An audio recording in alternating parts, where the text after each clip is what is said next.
صورت شمشیر ہے دست قضا میں وہ قوم، کرتی ہے جو ہر زماں اپنے عمل کا حساب۔ اس شعر میں علامہ اقبال یہ کہنا چاہ رہے ہیں کہ جو قوم اپنے عمل کا حساب کرتی ہے، یعنی کہ اپنا احتساب کرتی ہے، وہ قوم کبھی بھی تقدیر کے رحم و کرم پر نہیں ہوتی۔ وہ ہمیشہ اپنی غلطیوں سے سیکھتی ہے اور پھر آگے جاتی ہے۔ تو آج ہم بحیثیت قوم جہاں پر کھڑے ہیں، جہاں پہ ہمیں یہ نہیں پتہ کہ ہم آزاد ہیں کہ نہیں، جہاں پر ہمیں یہی نہیں پتہ کہ ہمارے ادارے اور ہمارے جو مقتدر حلقے ہیں وہ جو فیصلے کر رہے ہیں، وہ ان فیصلوں کا سورس کہاں پہ ہے، وہ فیصلے پاکستان کے حق میں ہیں یا کسی اور بیرونی طاقت کے حق میں۔ جہاں پہ ہم ایک نام کے آزاد ملک رہ چکے ہیں، وہاں پہ اب ہمیں اس احتساب کی سخت ضرورت ہے کہ ہم جانیں کہ یہاں تک ہم کیسے پہنچے اور ہم نے یہاں سے نکلنا کیسے۔ اس پریزنٹیشن میں میں کچھ باتیں کروں گا اور اس میں کچھ باتیں سخت بھی کروں گا، اور وہ اس کا ٹارگٹ کوئی انڈیویجول نہیں ہے، وہ بحیثیت قوم ایک ہے ہمارا کردار۔ اور اس میں اگر آپ کو چیزیں پسند نہ آئیں، آپ کو اسی پہ اعتراض ہو، تو آپ ضرور مجھے پوائنٹ آؤٹ کریں کہ میں کس جگہ پہ میرا انالیسس غلط ہے اور میں فیکچولی کہاں پہ غلط بات کر رہا ہوں۔ میرا یہ ماننا ہے کہ جو ڈونلڈ ڈو کا خط ہے، اگر ہماری غلامی ہمیں اس سے ظاہر ہوئی ہے کہ ہم غلام ہیں اور ہمارے سے فیصلے کروائے جا رہے ہیں، تو پھر یہ اس سے زیادہ کوئی افسوسناک بات ہو نہیں سکتی۔ اور ہمیں احتساب کی اس لیے بھی ضرورت ہے کہ ہم ایک نائیو قوم کی طرح، ایک امیچور قوم کی طرح، ہم ہمیشہ جو ہیں اپنی کلیکٹیو فیلیئرز کو شخصیات یا چند ایک ادارے کے کھاتے میں ڈال کے تو ہم بری ہو جاتے ہیں، اور ہم وہ چیز نہیں کرتے جو ہمیں کرنی چاہیے، اور جس کے کیے بغیر ہم آگے جس جگہ ہم پھنسے ہوئے ہیں اس سے ہم کسی صورت نہیں نکل سکتے۔ تو میرا یہ خیال ہے کہ جو ہماری غلامی ہے اس کی بنیادی وجہ، اور اس میں مجھے کوئی شک نہیں ہے کہ ہم جو ہے ہمارے فیصلے، بہت سارے فیصلوں میں ہمیں کوئی اختیار نہیں ہے، ہمارے ملک سے باہر اور ہمارے انٹرسٹ میں فیصلے نہیں ہوتے۔ تو میرا یہ خیال یہ ہے کہ ہم وہاں تک اس لیے پہنچے ہیں کہ ہم بحیثیت قوم بالکل مردہ ہو چکے ہیں، اور ایک کافی عرصے سے ہم بالکل مردہ قوم بن چکے ہیں، اور ہم وہ قوم بن چکے ہیں نہ جسے اس چیز کا احساس ہے کہ اس کے اندر کتنے لوگ کتنی شدید غربت میں زندگی گزار رہے ہیں، اور نہ ہی اسے اس چیز کا احساس ہے کہ عزت اور بے عزتی کیا ہوتی ہے، قومی غیرت کیا ہوتی ہے، قومی ڈگنیٹی کیا ہوتی ہے۔ ان ساری چیزوں سے ہم بالکل عاری ہو چکے ہیں، اور ان دونوں چیزوں کا آپس میں بڑا گہرا تعلق ہے، کیونکہ اگر آپ دنیا کی تاریخ اٹھا کے دیکھیں، اسپیشلی لاسٹ 200 ایئرس کی، تو یہ بات بالکل واضح ہے، بالکل براڈ ڈے لائٹ کی طرح یہ بات کلیئر ہے کہ دنیا میں قومیں وہی ترقی کرتی ہیں جن کے اندر جو قومی غیرت ہوتی ہے، جن کے اندر اسپرٹ آف نیشنلزم ہوتی ہے، جن کو ان چیزوں کا آپس میں ان چیزوں کا جو ہائر جو ویلیوز ہیں، جو ہائر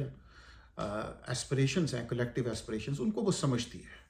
اس کو پتہ ہے کہ نیشنل ڈگنیٹی کیا ہے۔ آپ چائنا کی مثال دیکھ لیں، چائنا کے اندر جو چائنیز، جنہوں نے بھی چائنیز پالیسی شخصیات سے ان سے اور ان کی جو فیصلہ کرنے والے ادارے ہیں ان سے انٹریکٹ کیا ہے، وہ ایک بات جو ہے وہ انہوں نے ایک بات آبزرو کی ہے کہ چائنا کی جو مجموعی شعور ہے، اس کے اندر ان کی جو سینچری آف ہیومیلیشن ہے، اس کا بے انتہا کردار، ان کو وہ پوری قوم کو یہ ان کا مجموعی شعور کے اندر یہ چیز داخل ہے کہ ان کو ایک صدی تک جو وہ ہیومیلیٹڈ رہیں، اور وہ ایک گریٹ سویلائزیشن تھے، وہ ہیومیلیٹڈ رہیں، اور یہ جو کلیکٹیو فیلنگ ہے، یہ چائنا کے رائز کرنے میں نمبر 1 اگر کوئی فیکٹر ہے تو یہ تو ہم بحیثیت قوم اگر ہم دیکھیں اپنے آپ کو، تو ہم وہاں پہ پہنچ چکے ہیں جس کے لیے قرآن ٹرم استعمال کرتا ہے اسفل سافلی، دا لوئسٹ آف دا لوئسٹ، یعنی کہ ہم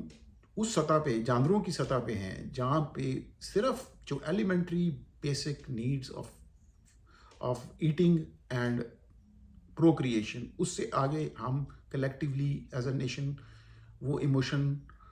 اور وہ ویلیوز ہم فیل ہی کرنے سے محروم ہو چکے ہیں،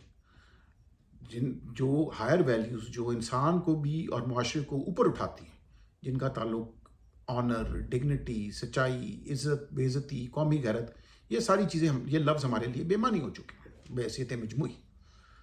اور لہٰذا ہم اس کا نتیجہ یہ ہے کہ ہم اس وقت جس جگہ پہ پہنچ چکے ہیں۔ اچھا، اب میں یہ اسپیشلی جو امریکہ کے ساتھ ہمارا ریلیشن شپ ہے اس میں، اور اس کے بعد میں دوسرے سے میں انڈیا کے ساتھ جو ہمارا ریلیشن شپ، ان دونوں پہ بات کروں گا، اور جو امریکہ کے ساتھ ہمارا جو تعلق ہے اس میں یہ آپ کو ثابت کرنے کی کوشش کروں گا کہ یہ جو ہماری غلامی ہے یہ ہمارے سامنے کئی شکلوں میں پہلے اس کا ایویڈنس یہ ہمارے سامنے بالکل واضح چوک پہ آ کے ہمارے سامنے کھڑی رہی ہے، لیکن اس قوم نے کبھی اس پہ ریئیکٹ نہیں کیا۔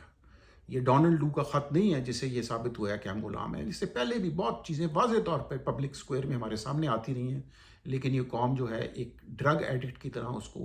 اس نے اس پہ کبھی کوئی ریئیکشن شو نہیں کیا۔ اور میں یہاں پہ ایک چیز جو ہے بڑی امپورٹنٹ وہ یہ واضح کروں کہ جب یہ نہیں ہوتا کہ جو یہ ساری ہائر ویلیوز جن کی طرف میں نے اشارہ کیا ہے، ڈگنیٹی، آنر، فریڈم، قومی غیرت، کہ ہر وقت ہر قوم کا ہر فرد جو ہے وہ ان ساری چیزوں سے اویئر ہوتا ہے، نہیں، یہ نہیں ہوتا۔ یہ جس طرح ایک ہیومن باڈی میں جو وائٹ بلڈ سیلز ہوتے ہیں، ایک ہیلدی ہیومن باڈی میں ایک وائٹ بلڈ سیلز ہوتے ہیں جن کا یہ کام ہوتا ہے کہ وہ اس مدافعت کرتے ہیں بیرونی جو بھی اس پہ حملہ ہوتا ہے، اسی طرح انسانی جو معاشرہ ہوتا ہے اس کے اندر بھی وائٹ بلڈ سیلز کا کردار ادا کرنے والی قوتیں ہوتی ہیں۔ ان قوتوں میں اس کے سیاسی ادارے، اس کے دفاعی ادارے، اس کے جوڈیشل ادارے، یہ پیراماؤنٹ حیثیت رکھتے ہیں ان کے۔ اور جس طرح وائٹ بلڈ سیلز کے لیے بھی آپ کو ایک ہیلدی بون میرو کی ضرورت ہے، اسی طرح یہ جو ادارے ہیں یہ تبھی اپنا پرفارم کر سکتے ہیں کہ ان کے پیچھے جو ہے ایک ہیلدی سول سوسائٹی، ایک ہیلدی میڈیا، ایک ہیلدی جو ایک کلائمیٹ آف اوپینین ان کو سپورٹ کرتا ہو، اور جو سول سوسائٹی ہے اس کے اندر اور میڈیا کے اندر جہاں پہ آپ کے سوچنے والے، لکھنے والے، اوپینین میکرز یہ سب آتے ہیں، یہ ایک آپ کی ان وائٹ بلڈ سیلز کو جو آپ کی باڈی کے لیے وہ ادارے جو آپ کا دفاع کر رہے ہوتے ہیں ان کو سسٹین کرنے کے لیے بہت ضروری ہوتے ہیں، اور اس ساری چیز کے پیچھے قومی شعور ہوتا ہے۔ اب میں اس کو ایک ایگزامپل سے آپ کو واضح کرتا ہوں کہ کس طرح جو ایک زندہ قوم ہے ان کے اندر یہ چیزیں کیسے کام کرتی ہیں۔ اب امریکہ میں پچھلے 20 سال سے ایک زبردست پالیسی جو شفٹ ہے کہ ہم نے چائنا کو کنٹین کرنا ہے، چائنا کا مقابلہ کرنا ہے۔ اب ایک ایوریج امریکن جو کہ میک ڈونلڈ میں کام کر رہا ہے یا کسی جگہ پہ کام کر رہا ہے، یا ایون کسی جو ایک انجینئر کہیں پہ کام کر رہا ہے، اپنی پروفیشن میں لوگ کام کر رہے ہیں، اس میں ہر ایک کو نہیں پتا کہ اس ساری چیز کی کیا اہمیت ہے، چائنا کو کنٹین کرنا کیوں ضروری ہے۔ یہ سارا جو ہے یہ ان کے جو پرماننٹ اسٹیٹ، جو سیاسی ادارے اور اس کے پیچھے جو سول سوسائٹی اور میڈیا، ان سب کے تال میل سے یہ پالیسی بنی ہے، اور یہ ان کے خیال میں، ان کے نیشنل انٹرسٹ میں اس کو پورا ایک قومی شعور سپورٹ کر رہا ہے۔ تو لہٰذا ہمارا یہ مسئلہ تھا سب سے بڑا کہ ہمارے وائٹ بلڈ سیلز، یعنی کہ ہمارے دفاعی ادارے، ہمارے سیاسی ادارے، ہماری بیوروکریسی، ہماری جوڈیشری، وہ تو نکارہ تھے ہی، لیکن اس کے پیچھے جو سول سوسائٹی اور میڈیا کھڑے ہوتے ہیں وہ اس سے بھی زیادہ نکارہ۔